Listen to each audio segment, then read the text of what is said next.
Você passaria uma noite no topo da primeira torre para o espaço? A uma altura de 100 quilômetros acima do nível do mar?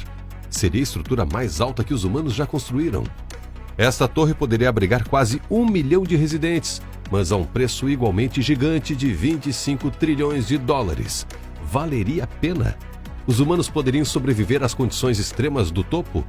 A crosta terrestre seria capaz de suportar o peso dessa enorme estrutura? E como evitar que ela caísse? Este é E Se. E isso é o que aconteceria se construíssemos uma torre para o espaço. Quando se trata de construir uma torre até o espaço, há muitos obstáculos que devem ser ultrapassados. Primeiro, existem as temperaturas extremamente baixas que podem te matar congelado. Depois, existem os ventos com a velocidade de um furacão de categoria 5 que podem fazer a torre balançar e cair. E já mencionamos que dificilmente haveria qualquer pressão atmosférica lá no topo. Ou seja, provavelmente você iria ter a doença da altitude, que poderia te matar. Mas mesmo com todos esses perigos, ainda achamos que podemos construir um prédio gigantesco seguro o suficiente para a permanência de humanos. Quer ver como seria? Sim, pode parecer um pouco estranho, mas é assim que teríamos que estruturar nossa torre se não quiséssemos que ela caísse. Se não fizéssemos nossa torre em formato de uma pirâmide, ela se dobraria sob seu próprio peso, tombaria para o lado e se espatifaria no chão. Com 100 quilômetros de altura, essa pirâmide precisaria de uma base tão larga quanto a área de Hong Kong para mantê-la estável. Também precisaria de um núcleo reforçado para evitar que oscilasse com os ventos extremos das camadas mais altas da atmosfera. A 70 quilômetros acima do nível do mar, podem ocorrer ventos de 252 km por hora e o topo de nossa torre seria 30 quilômetros mais alto que isso. Agora que descobrimos como fazer uma estrutura estável, precisaríamos encontrar uma maneira de transportar as pessoas até o topo.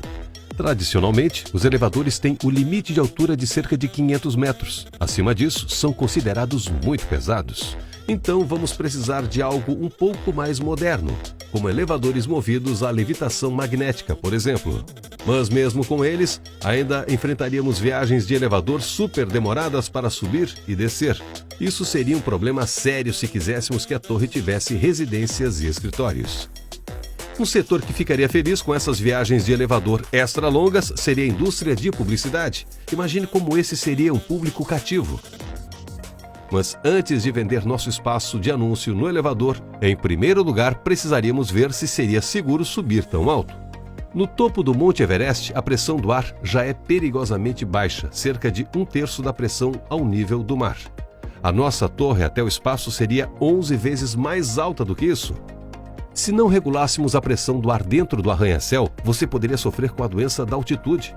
E se não regulássemos a temperatura lá dentro, você também poderia morrer congelado quando chegasse ao topo.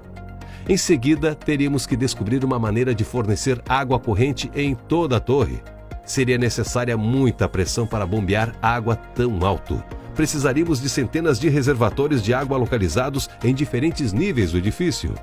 Esses reservatórios de água seriam enchidos em sequência, com cada um sendo usado para encher o que estivesse acima, até chegar ao topo.